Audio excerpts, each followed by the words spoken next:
If any of you out there have thought about buying a Ferrari GTO, congratulations, you are a multi-millionaire. But it never hurts for the rest of us to see how the uber-rich indulge themselves. I'm Michelle Ray Hall with the Drive Channel and thedrivechannel.com. Today we look at the third example of an ultimate Ferrari, the Ferrari 599 GTO. When Enzo Ferrari took a 250 short wheelbase model in the early 60s and transformed it into a racing car, he had to build at least 100 of them for the street. He called it the GTO, or Gran Turismo Omologato, or Grand Touring Homologated.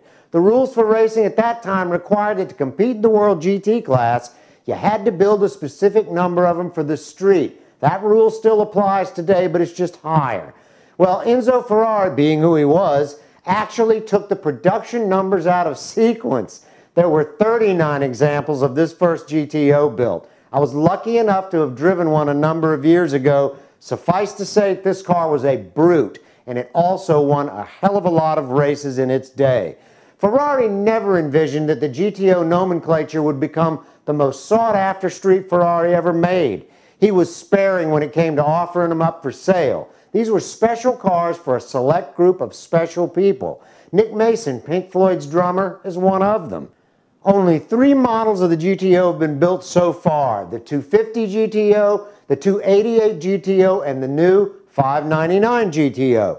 The 288 GTO seen here is credited with being the first supercar ever built. Since then, it's been a worldwide competition to see if anyone can top Ferrari in the supercar world.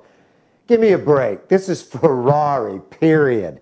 The 288 GTO made a stir at the time, so to say that with so much competition for the greatest supercar status, it's hard to believe that Ferrari could outdo itself, but it has. The Ferrari 599 GTO is based on the 599 GTB, but the similarity ends there. It's really a detuned, if only slightly, 599XX, the racing version of this car.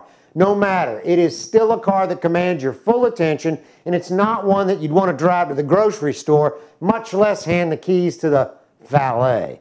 With the magnificent V12 engine, they've coaxed 670 horsepower out of it. They've reduced the friction in the engine by 12% by using super slick valve tappets, exotic internal counterweights, a new style air induction, and other things that only DARPA knows about.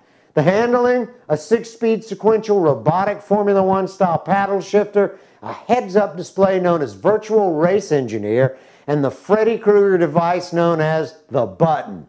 Okay, it's really a dial to take you from one level of traction control to none. This one I don't think any of us are going to worry about, as only 599 are being built, and they're all sold at over $500,000, and only to special people. The one thing the engineers became obsessive compulsive about was dialing out the understeer, or push, as crass as that description is to me. Any car that's got a front-mounted engine is subject to it. You go into a corner and the car doesn't want to turn. Well, Ferrari claims they've engineered all of the understeer out of this car. Pity we will never get to find out. I'm Michelle Ray Hall with the Drive Channel and thedrivechannel.com.